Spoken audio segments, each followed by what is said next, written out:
If someone's inner world is out of control, so they have mental and emotional problems, they can end up being told that they need to master their thoughts. And so through being aware of what thoughts they have, changing negative thoughts to positive thoughts, their feelings will also start to change. And this is based on the belief that someone's thoughts create their feelings. And so if someone does try to change their thoughts to more positive thoughts, and as a way for them to have positive feelings, they may find that this approach works. So after a couple of weeks or months, through focusing on their thoughts, they will start to feel better about themselves. However, what they may also find is that this approach doesn't work. And as this is the case, they can believe they're doing something wrong or there's something wrong with them. And what this could simply show is that they need another approach. And this is because even though the view that our thoughts create our feelings is basically so widespread and is seen as the truth, it is nothing more than a half-truth. So while our thoughts can create our feelings, if someone was to have positive thoughts, they can end up with positive feelings. But at the same time, the thoughts that they have can simply trigger what is already inside them. And one way to look at this will be to say that there is something called a mental body and there is something called an emotional body. And while the mental body is very small,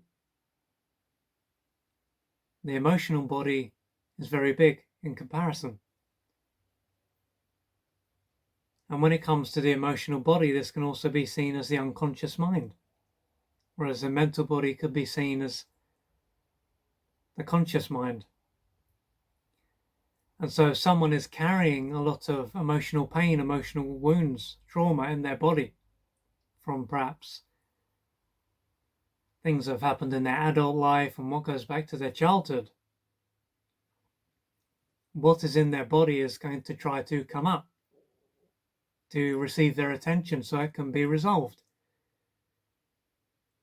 And some of the ways this can take place is through, or should I say, some of the ways their unconscious mind can speak to them is through dreams, through negative feelings, through irrational fears and feelings. And so as it can't communicate to them directly, it will communicate to them indirectly. But of course, if someone believes it's all about the mind, then they won't bother going to a deeper level. And so if someone is carrying all this pain in their body, simply playing around with their thoughts, it's just going to lead to more oppression, more frustration, and to a sense of there's something wrong with me.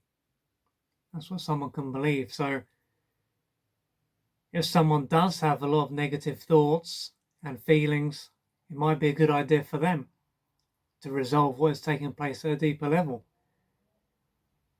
And when it comes down to things like racing thoughts, having all these endless thoughts, automatic thoughts, this can show that their thoughts are serving as a defense mechanism to keep their feelings at bay.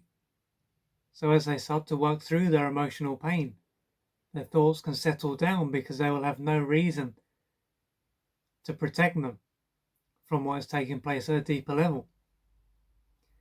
And to me, this whole our thoughts create our feelings shows how the unconscious mind is generally overlooked. It's almost as if it doesn't exist and there's just a conscious mind. And so these thoughts that someone has, even if they're not aware of them, because someone can be told that the reason their feelings just seem to appear is because they're not aware of the thoughts that they have. These thoughts will then just seem to appear out of nowhere. But it's because the conscious mind is only a small part of someone's being, whereas the unconscious mind is so much bigger. It's the difference between the tip of the iceberg, which is very small, versus the part that can't be seen, which is very large. So if you've found that you've tried to change how you feel by playing around with your thoughts and this hasn't worked, perhaps you will need to go to a deeper level and to heal your emotional wounds.